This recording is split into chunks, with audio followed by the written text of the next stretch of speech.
I feel like I'm talking to my tribe. I'm a biohacker for about 30 years, maybe even 40 years if you go back to my 20s, or 50 years back to my 20s, yeah.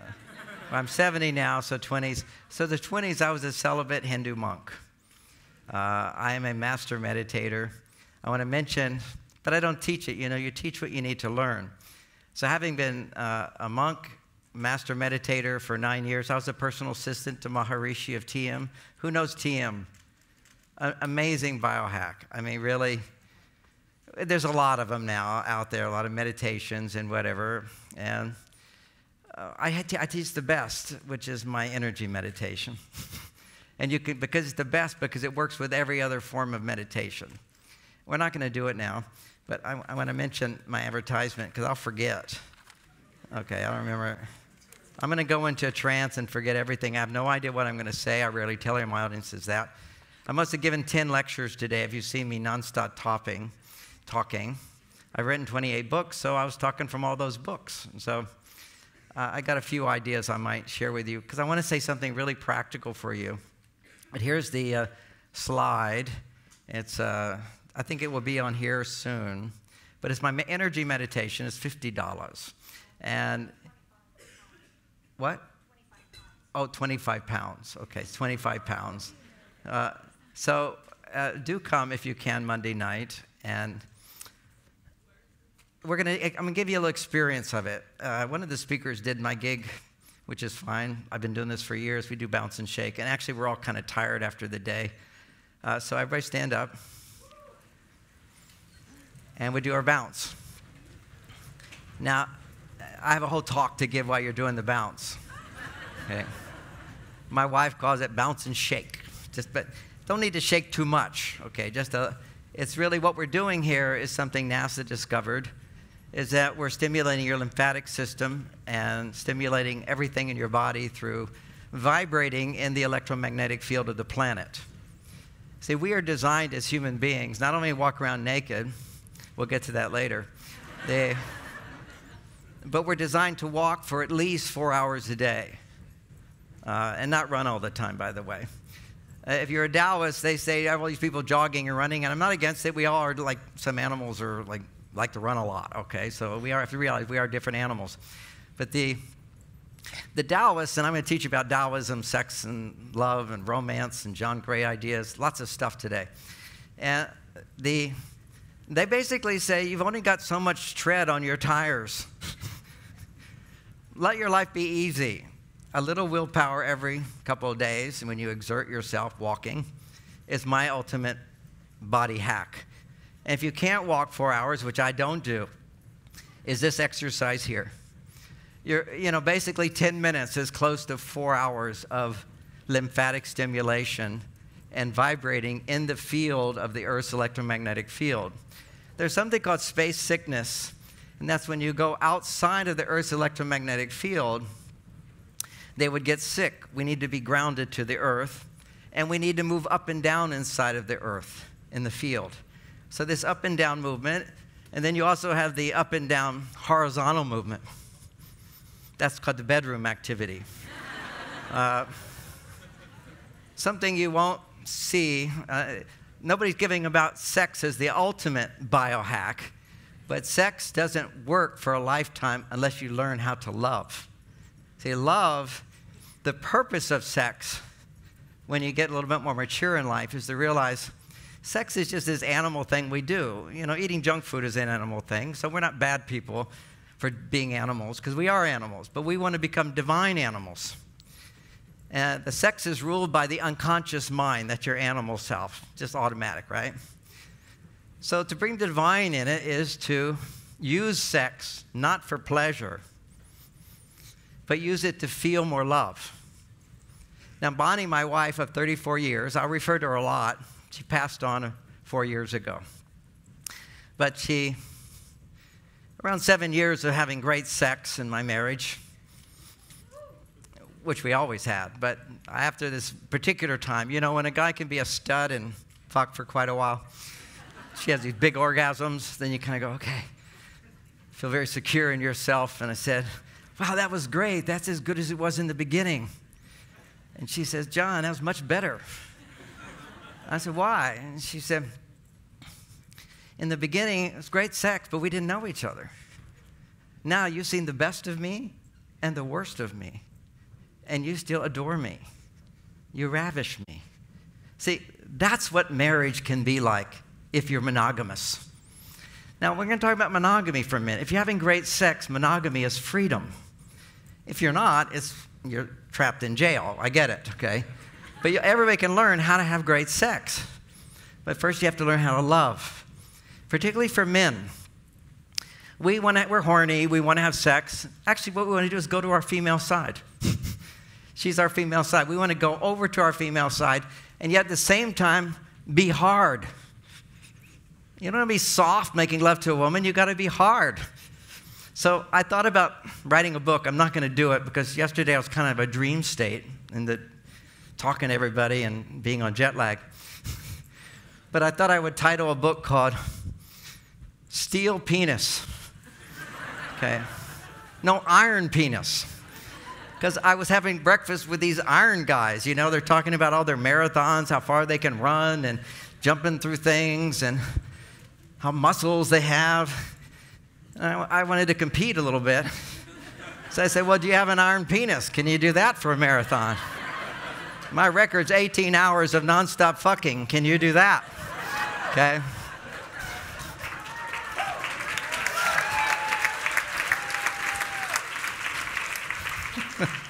To the same woman for 34 years. See, the thing about testosterone, and I have to make fun of these guys for a minute because I'm a little guy, so give me a chance to make fun of them. But we're going to learn about hormones and gender and everything today. But when I was I'm teaching this long before the internet, right? And so I'm like trying to study men and women. I did all these things to learn these books. And I would look in the muscle magazines, and they all had libido pills. Now, around that time, I'm 30 years old. Who at 30 years old needs libido pills? But they were all the muscle magazines. Because see, to make all that muscle, it uses up your testosterone. It's testosterone that gives you what's it called? The iron penis. Okay? Anyway, I've decided not to call that a new book called The Iron Penis. But I think there should be a chapter on it for fun. And we might get into it today. They only give me 40 minutes to talk to you, so I'm trying to do the best I can. So my mind is really focused on the iron penis since I didn't sleep with her last night. I have a new girlfriend now. After my wife died, a year later, iron penis comes back, okay? And I have to say, it's even better than ever before. Now, why is that? Because I grieved so much in losing my wife. I've never felt so much pain in my life. So much sadness and so much shame. Because when somebody you love dies, you think on all those sleepless nights of pain, all the ways you could have been better. And we'll call that the divine human. Because the divine human is to err is human. We all make mistakes. To be divinely human is to learn from your mistakes. That's how we bring God into our lives. It's to truly pledge to apply what I learned in reflecting. And my wife would say, I'm an amazing husband, without a doubt. There's no doubt about it. I asked her one time, how would you rate me as a husband? And she said, oh, John, as a father to our children, you're A+, you're the best in the world. As a husband, you're not perfect. But you've given me the greatest gift any woman could ever want. I said, what's that? Because that's my wife. She always has a negative but a positive that's better. Good communication skill. She said, but you've given me the greatest gift. I said, what's that? She said, as my testosterone's rising. Okay, I am successful at something. What is it? And she said, John, I know that I've been married. This was around 23 years when that was that stage of the marriage. And she said, I know I can say things, feel things, look at you, do things that can really upset you. And anytime you get upset, you stop talking. You go to your cave. You do some magic. You always come back with more love. That's called growing in love. You cannot grow in love if you don't make mistakes. You cannot grow in a human being if you cannot make mistakes and then learn from them. And from learning from them, you pledge to be better and you put it into action. The challenge for us when it comes to gender relationships, men and women, is that we don't know what our mistakes are. We always think the mistake is him or her. If he would just be nice and give me attention and do that, I would be so loving, she says. And he says, if she would just be happy, we could be happy all the time. She's just an unhappy person. Okay, now, we're going to shift from that to finishing up this bounce and shake. At least, I had to notice my own limitations of jet lag was trying to write people's names in the book signing. I had to look at it. So my handwriting wasn't as good, so I'm not in my absolute form. Who cares? But I'm mentioning books because we don't have any books left. So the book of this talk I'm giving today is called Beyond Mars and Venus. Now, why beyond Mars and Venus? Because women are no longer like most women are no longer what they used to be. They're more like men. And we're going to understand what that means, how that affects relationships. It doesn't mean you have to not be like a man. You just have to be like a woman, too. See, what we're looking for is this. I know a lot of you, some of you are esoteric. They always show the gods. They're always male and female, androgynous. So I'm an androgynous. I'm totally into my emotions and my feelings if they're positive. If they're negative, I handle it alone. My wife can express anything to me, and I go, here's your takeaway, all men. Your wife's not happy? Don't speak. Just have a little sticker in your bathroom. Don't speak. Don't speak. Don't speak. Except one thing. She's talking, you say, help me understand that better. She talks a while, and then when you feel every cell in your body says, how long is this going to go? Then you say, tell me more. And she tells you some more. And you might say, well, help me understand that better. And then you might, when it seems like she's really done, what else? This is the foundation of the multi-orgasmic woman. Now, if you look at the multi-orgasmic woman, she always has super high estrogen levels. And the multi-orgasmic man, which men generally don't know how to do yet, has super high testosterone levels. Now, to be the iron penis means that I'm totally free. A lot of men think when they get married, oh, I'm giving up something. When you have an iron penis, you're not giving up anything. You got the prize. And when I had the prize, I realized, wow, I don't have to hunt for sex anymore. I don't have to lust after some woman who doesn't want me anymore. I'm free. My iron penis has arrived.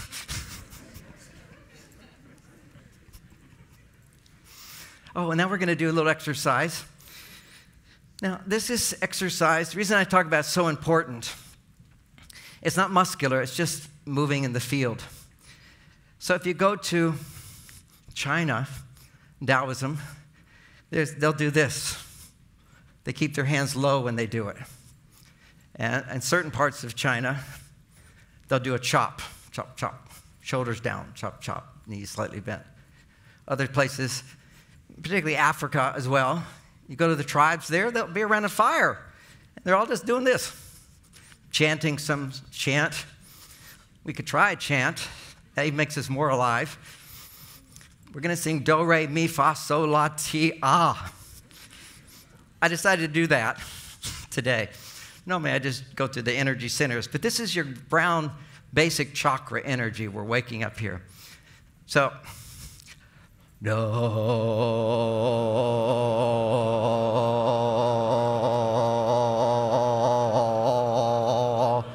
Okay, now we're going to go to another part of the world.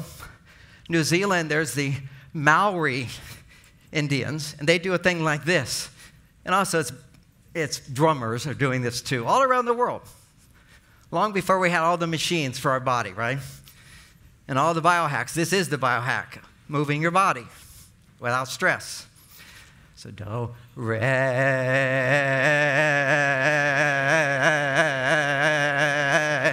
I like that, right? Okay, then you have the third chakra, which is kind of your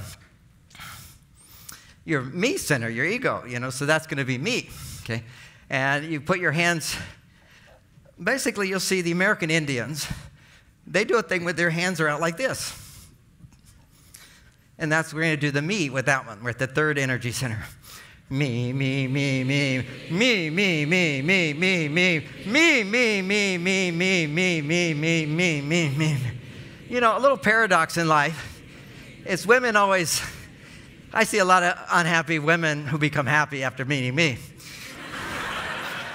Not because of my iron penis, okay? My counseling skills. And me. So anyway, and they always, a lot of times women say, men are so selfish. Oh, it's the new word now. It's, you've got a narcissist. All these narcissist men are all so selfish. Those guys that actually, when there's a storm, they climb up on the roof without complaint. When there's a hurricane, they give food out to all the poor people in their trucks out in the wind and no complaint. They actually feel like men. Selflessness, they go into battle. Not that I ever did, but I have my battle with the world today, keeping this message alive at a time where people are trying to suppress that men and women are different. Because what they're doing is they're denormalizing marriage. They're denormalizing the family. It's ruining the world. We just had a big shooting in America. Horrible thing. Trans guy did it on antidepressants, no father present. No mother, even just a grandmother who was shot.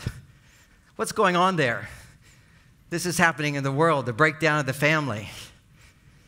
People today think they know better than our heritage. The evolution that brought us here over tens of thousands of years, it's nonsense. They're moving us into this zone of foolishness, which you all know, you're all hackers. We want full potential in life.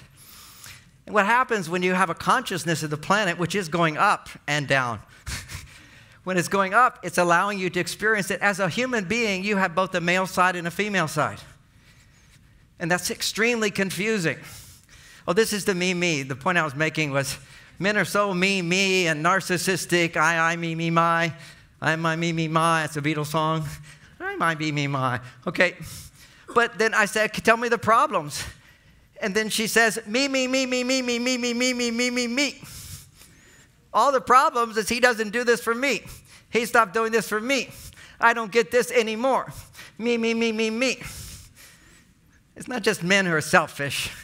Women are selfish too. We all are as human beings, but we're also very loving. We just don't know how to get what we want. We all want me. I want a big standing ovation when we're done. Just let you to know that. I'm getting you used to standing up and listening to me. Me. So now the energy goes up to the heart. That was the American Indian dance they do. Next one is in Peruvian. That's a Peruvian one. Actually, I got it mixed up. Haven't done this in a while. 3 years in the cave right now. My wife dying and then COVID and all that. This is my first talk I've given in 3 years. That's all. Yeah. I can't imagine anybody better to be with than you. Biohacking. So I used to have a website on biohacking until the FDA shut me down, and I got a lawsuit and a class action suit. They wanted to shut me down. And then after I became the #1 best-selling author in the world, and in America, the biggest selling author of the whole decade, I was then immediately canceled. I'm the early cancel guy. Couldn't go to Harvard, taught in all these places, Stanford. Couldn't go on the Today Show, lost all my jobs. I'm always on CNN. I'm the big relationship expert, right? Disappeared in 2000. I mean, I'm still doing my thing. I'm famous around the world. But in America, they're beginning that whole narrative. Men and women are not different. We're all the same. Okay, all right. And in our hearts, in our soul, in my spirit, I'm both male, female. And as more spirit comes into your life, you become more male, female. But then you have a new challenge, which is if you've got a female body, how do you stay anchored to your female body when you go to your male side? And for a man, how do you stay anchored on your masculine side when society says you can go to your female side? It's easier for men to go to their female side. It's easier for women to go to their male side. Nobody ever thought about that. But think about it. What is your female side? Well, this is the heart one. This is the American Indians. They just sort of do this. It's in the heart energy. I'm sure you're getting tired, so I don't want to wear anybody out. But you're all like super fit. So no problem. We're all alive here. So the next one is throat chakra. This is India. If you get married, they're all doing this. Yeah, God, come on in, come on in. Throat chakra. And then you got third eye, more India stuff. There you go, third eye stuff. And then we got modern world. That's who we are, rock stars. Okay, here we are. Bring in the light. Open that crown chakra. Whoa, it's so big. Oh, wow. Take some deep breaths. Oh, we forgot to do do, re, mi, fa, sol, la, ti, do. And the last one we're going to do is ah, ah, ah, ah.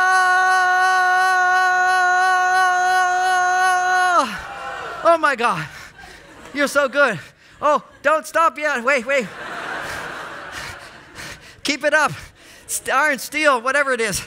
Here we go. Now, what you're going to do now is something very profound. It's part of my energy meditation.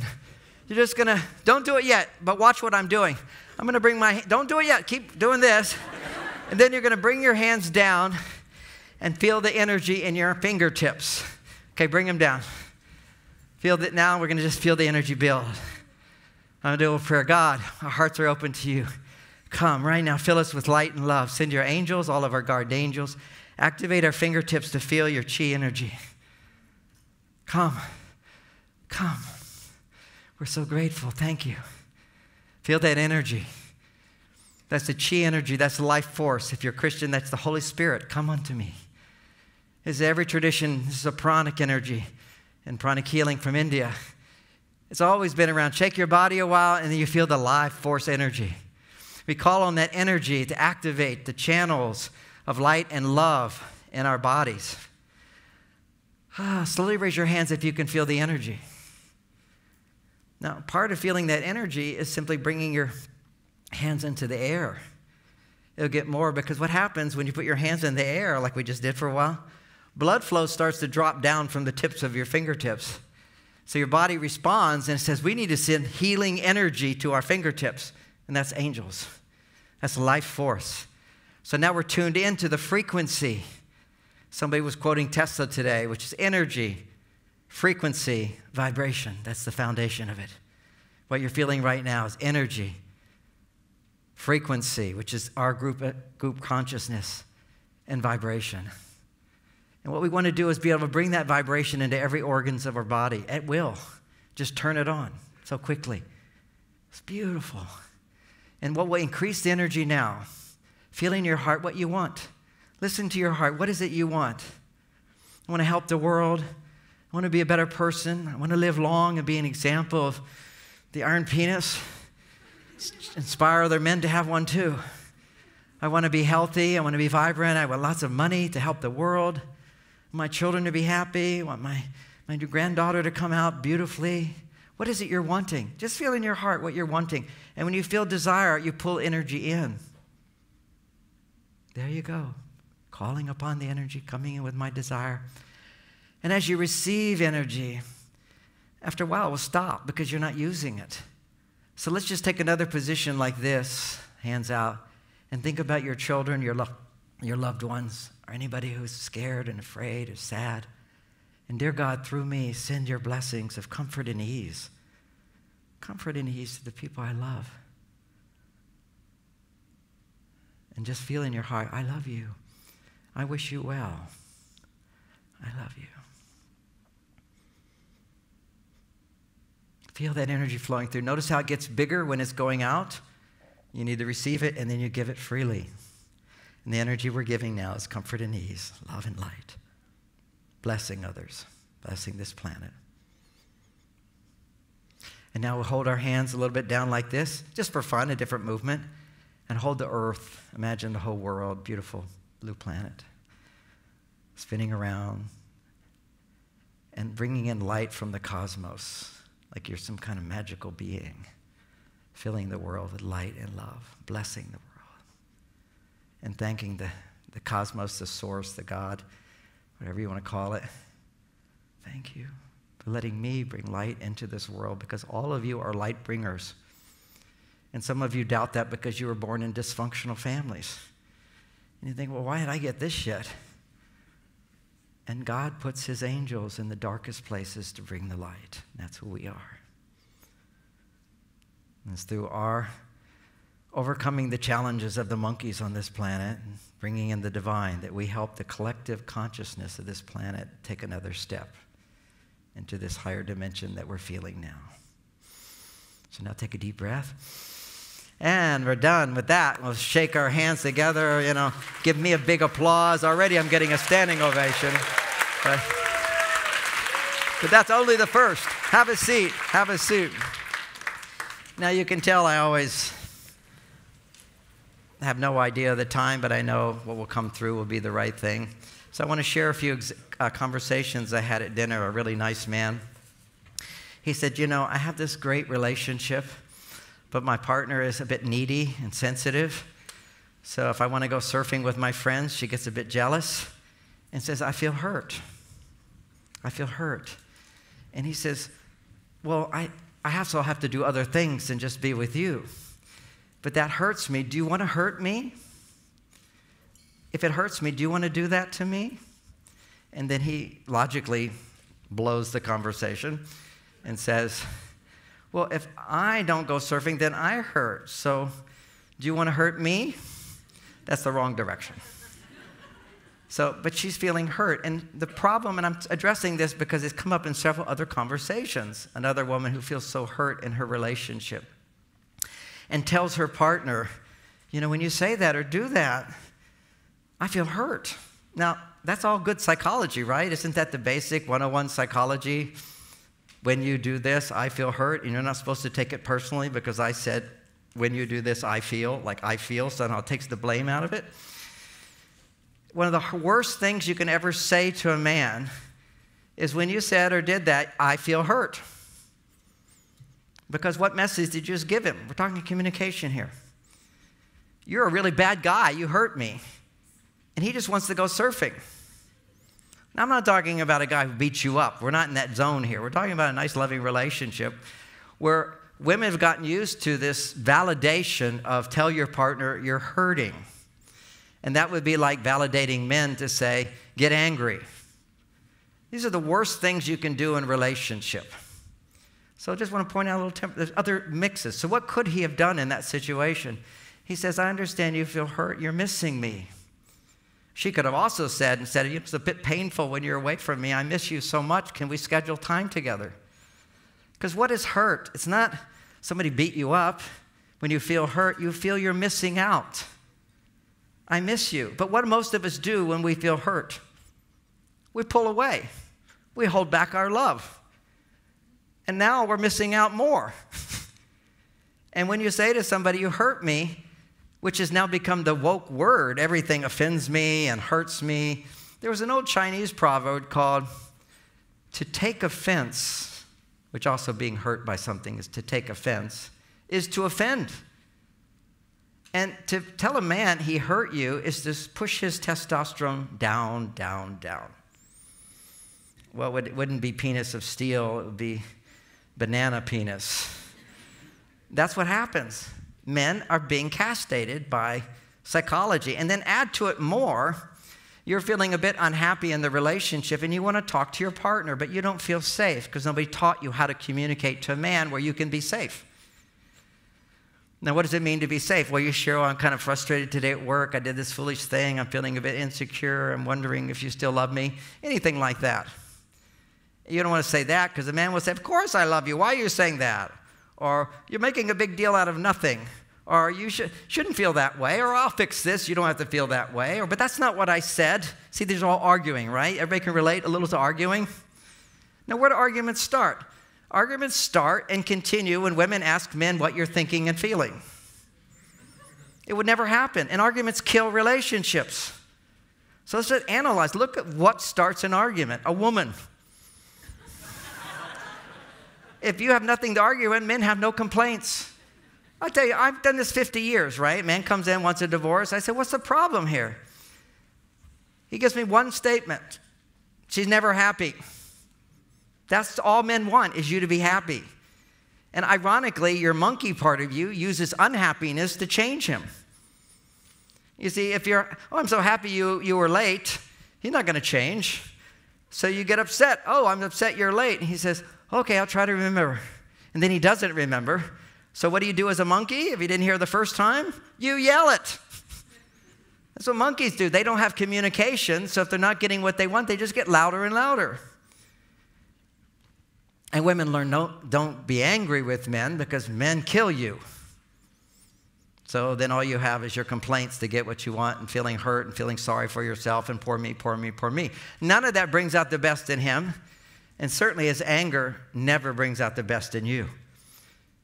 We'd change the whole world if men understood one thing. Every man really, if you talk to them with respect, wants to be a man. Be appreciated, be admired, be trusted, be accepted even though he's a flawed human being. That's to be loved. Every man wants that inside. And so I explained to men, you can't feel that way. You can't get that kind of love unless you're a man. Now, women, we know you want everything men want, so let's put that to the side. You want all that stuff too. But when you appreciate me, when you all stood up and clapped for me, there was a surge of testosterone in me. It wasn't to steal penis, but that testosterone helps me when I'm with my partner to have that. So it's not a sexual thing at all. It's a biological reality that's universal, studied by medicine, and that men and women's hormones are significantly different. Women's heart attacks are significantly different. All kinds of medical procedures are significantly different from women. And yet our Supreme Court nominee doesn't know the difference between a man and a woman, and you need to know a biologist. Okay, so I studied biology, just enough to learn what I'm teaching you. Anytime a man or woman is not loving, we want to come from our heart, right? Everything's okay. I'm a cool guy. Everybody loves me. I'm fine. No stress. Sleeping great. By the way, 70 years old, don't wake up in the night to pee, and I sleep 8 hours. This is nonsense, this biohacking that says try to sleep 4 hours. You're just going to shorten your life.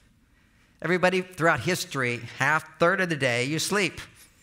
This is natural. It's normal. Don't aspire to sleep less. Aspire to stay asleep. And then after great sex, you just dream and watch the movies. Then you're not addicted to watching Netflix. You're just not enjoying your dreams. We all generate dreams, shows in our sleep, unless you're watching TV and you lose your imagination. The children watching the TV all the time, the games, all that, they have no imagination. Somebody's doing it for them. Reading a book creates imagination. Getting 8 hours of sleep creates dreams. Love those dreams.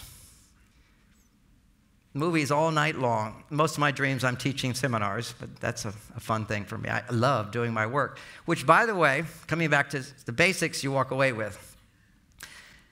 When a man is loving, he is motivated. There's an expectation that women have when you fall in love with a man. He's very motivated, right? Because he's having sex, or he thinks he's going to have sex. Only 5 minutes? Oh, fuck. All right. So I'm going to skip that part. Well, just real quick. Women assume when a man is motivated, he wins you over, right? But once he wins you over, he retires. He loses motivation. Don't expect him to keep it, but learn how to motivate him again and again and again. And you might think, boy, that's a real bummer. No, it's just learning how to do it, which my book, Beyond Mars and Venus, which is sold out, will teach you how to do. I can't do it in 5 minutes. But to motivate him, a simple lesson on that. Do you remember when you were dating him when he was so motivated? You were happy all the time. He was late. You didn't mind. We'll change that later. You waiting in line for a restaurant. Did you get reservations? No. Well, that's okay. We can get to know each other.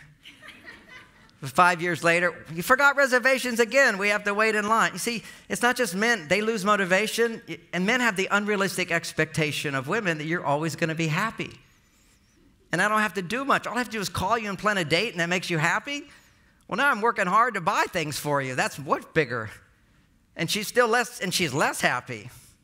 So we have these unrealistic expectations. But to understand the difference between men and women is men lose motivation. Because when men's testosterone goes down, they have no motivation.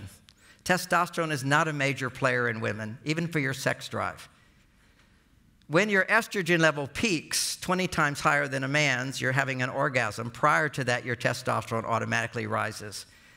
Women say, oh, I have to take testosterone. Some women tell me that. Are you kidding? You need estrogen. You need progesterone. You need to not take it. You need to make it. So my book is about how you make it. So a relationship skill is to feel in your relationship as a woman, and when you're dating, before you put his penis inside of you, his mind is connected with you. That's called get naked with your mind, naked with your feelings, open your heart and your mind through what he does and says and is present for you, then get naked in your body. If you get naked in your body first, when a man ejaculates, he's gone temporarily. And there's nothing to bring him back to you. So go slow. A few traditional values here. Only do it when someone treats you with huge respect and you feel safe. And never do it to please him. If you do it to please him, you lose him. If you do anything to a certain extent to please him and make it really easy and comfortable for him, he likes you, but he doesn't bond with you. Men bond by doing things for you and getting a positive response. Okay, so let's learn what it is to give men a positive response. You're sleeping, come up here. Come on. Just you come. I need 8 guys right here. 8 guys on stage. See, he didn't want to come alone, but say 8 guys. I'll come with a group, okay? All right, here. I need 8 guys. Come on. Can you count? 1, 2, 3, 4, 5, 6, 7. Well, this is called motivating men, by the way. Ask. Now, this is a little stage, so we're going to have to be really careful. You're going to be the champions of English soccer team. I'm a bad guy. I don't know who that is. It the Manchester? Call it football. Who is it? Oh, you call it football. Manchester United. That's right. Manchester United. I'm watching the movie right now. All right, here is your Manchester United team. Who loves Manchester United team, right? So now you guys are off stage for a moment. Listen to me carefully. Jump off stage.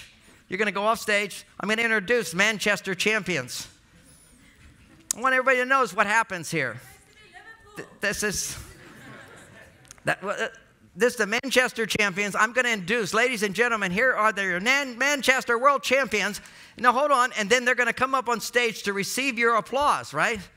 And you're going to give them the applause they deserve. They're your Manchester champions. What does that look like? Okay, ladies and gentlemen, Manchester champions, come on up here and see your people.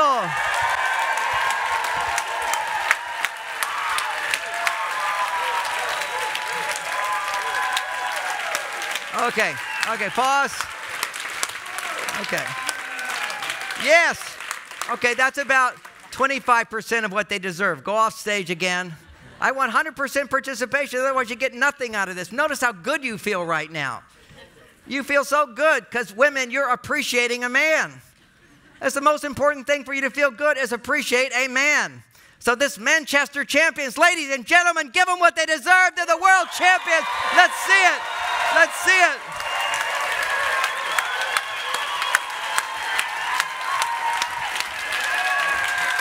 Okay. Okay. All right.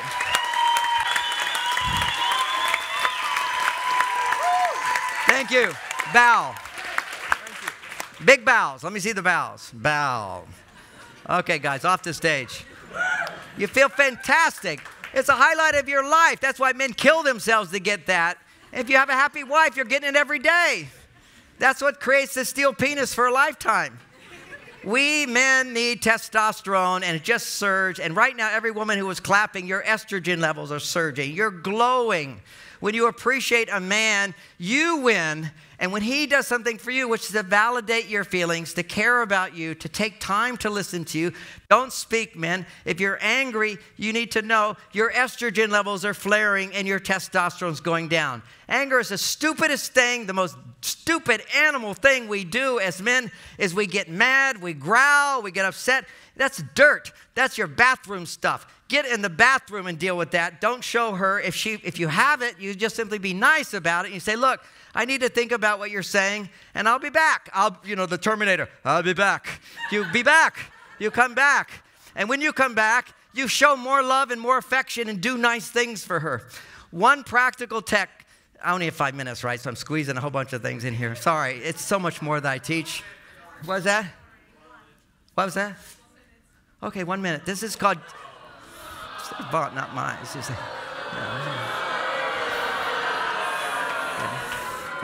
all right, this is something really fun for you to do as applying this. Now, one thing is I have a whole nother talk, my Red Shirt TED Talk is really hysterical and funny. You'll enjoy that one. But then I have a website, marsvenus.com. I have blogs all the time. I have courses online. I have a free course right at the homepage. So that's all there for you to get more details on what I'm saying. And I see I pushed some buttons when I said when women you share your hurt, it just sabotages your relationship. So try the word, it's painful when, as opposed to I feel hurt. That's a very personal thing. It's painful when, and I miss you. And what I would like is this, and let's figure out how we can have a win-win situation. That's a relationship. The more men feel successful, the more they give you. The more men feel less successful, the less energy they have, the less motivation they have in order to give more to you. So basically, here's your magic thing when you're upset with a man. Quick phrase, practical technique. He's late. So you want to say you're late, and you give him that look. How many times do I have to tell you to call me if you're going to be late? Okay, so rather than that, you say, honey, it's not a big deal, but I just want to remind you, I really appreciate when you call me. And then walk out of the room. Don't stare. Don't stare. Don't expect any response. I'm telling you, do that 3 times, he'll always be on time. You made a big mistake. So what women think, if you've done it 3 times, I have to become more and more upset. No, it's not a big deal. Nothing's a big deal unless he's fucking around, okay? It's all simple stuff. You bring out the best in a man by not focusing on the negative, by focusing on the positive. And men, you bring out the best in a woman by focusing on her negative in a nice way, which means what's bothering you? What are you frustrated about? What happened today? Remember, girls, when you're girls, you become best friends, intimate, by sharing your secrets. Well, who you're sharing your secrets with now? It needs to be your husband. You can't do it unless he understands. He gets big bonus points for that. Because when women can talk about problems, estrogen goes up. And when estrogen goes up, then problems disappear. Problems are just the glasses you're wearing right now. One set of glasses you have is when you're experiencing low estrogen is glasses that say, problem, problem, problem, problem. He's talking too long. Okay. I get it. So, all right, this is the 1 minute. Here's the 1 minute. I have 1 minute. Okay, I do. I have 1 minute. I'm testing the limits here. This is called genie in a bottle. If you're in a relationship, it's so playful to do. It rebalances your hormones. For 10 minutes, this is the game, genie in a bottle. She's not allowed to do anything for herself. She has to depend on him. You see, anytime you're depending and trusting someone, your estrogen goes up. So you can't do anything for yourself. You can't feed yourself. You can't clean up the kitchen. You can't do anything. You sit there and you say, he's the genie in the bottle. So you rub the bottle. You say, okay, let's play genie in the bottle. It's not rubbing the steel penis. That's another scene.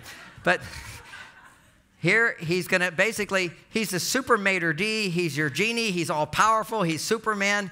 And so you're going to ask him to do something. Go upstairs and get my lavender and run.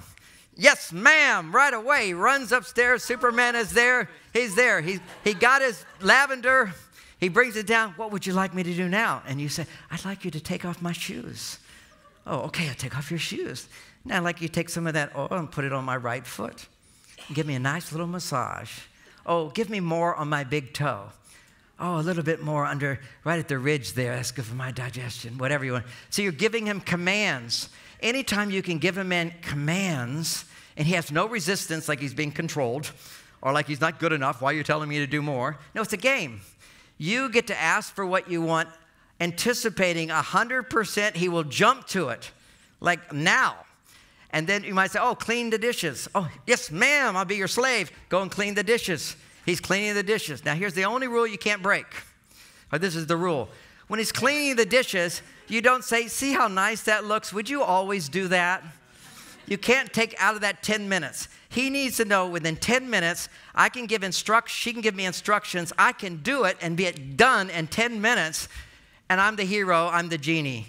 And so sometimes men say, well, when do I get to do it? Never. You're the genie. You're not the pussy. Okay, she is the estrogen. When she can feel I can ask and get like that, now estrogen goes up. So good thing to know. Genie in the bottle. Let me know how much you love my talk. Let's hear it. Let's hear it. I have to tell you this. It had to be my talk because part of having a skilled penis is not having too much sex until you learn to have sex without ejaculating. The research shows for men. The research shows for men. You have sex with your wife on Saturday night. You don't ejaculate for 6 days. On the 7th day, you wake up and your testosterone level will be 50% higher. That will cause her estrogen level to become multi-orgasmic. You have to be the man you were that first time when you fell in love. And that's only when your testosterone goes up 50%. You have sex twice a week, it never goes up 50%. It just stays at baseline. And in the world we live in today, for a lot of reasons, baseline for men goes down 1% every year. And mine's 50% higher all the time than when I was in that one year.